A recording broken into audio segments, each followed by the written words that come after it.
Magandang umaga po. Narito na po ang magiging lagay ng panahon ngayong umaga ng Sabado, January 24, 2026.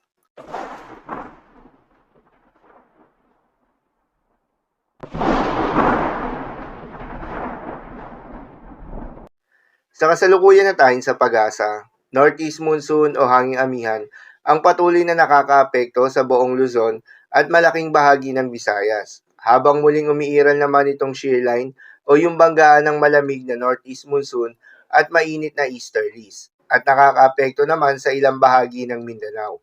At sa nalalabing bahagi naman ng ating bansa ay asahan naman yung epekto ng mga localized thunderstorms. Samantala, yung binabantayan na low pressure area sa labas ng Philippine Area of Responsibility ay tuluyan na ngang nalusa o nag-dissipate. Pero yung isang low pressure area na nasa loob ng Philippine Area of Responsibility na dating si Bagyong Ada ay nanatiling mababa pa rin yung tsansa na maging bagyo ulit. Ulitong namataan sa layong 705 kilometers east ng Hinatuan, Surigao del Sur.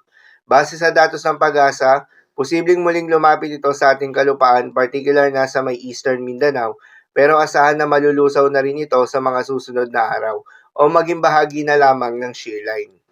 Para naman sa magiging lagay ng panahon ngayong araw ng Sabado, dahil nga sa epekto nitong Northeast Monsoon, asahan sa Cagayan Valley, Bicol Region, Apayao, Kalinga, Mountain Province, Ifugao, Aurora, Quezon, Marinduque, Oriental Mindoro, Northern Samar, Eastern Samar at Biliran, ang maulap na kalangitan na may kasamang mahihinang pag-ulan.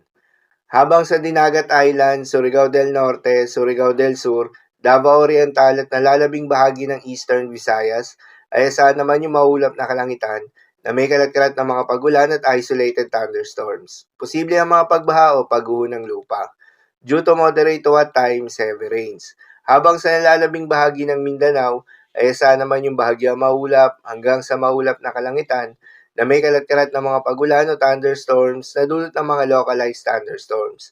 Posible rin ang mga pagbaha o pagguho ng lupa during severe thunderstorms. Madalas, nabobo ang mga thunderstorms na ito tuwing hapon o gabi na nagtatagal ng 1 hanggang 2 oras.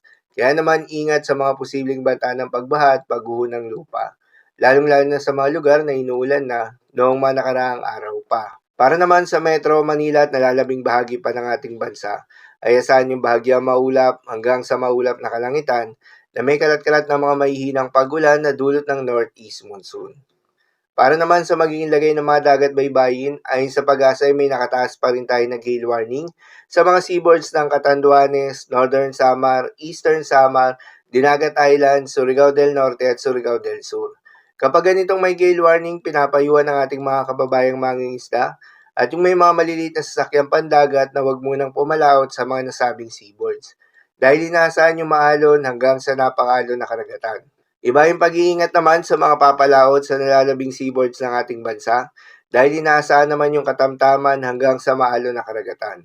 So yun lang po para sa lagay ng panahon ngayong araw ng Sabado. Keep safe everyone.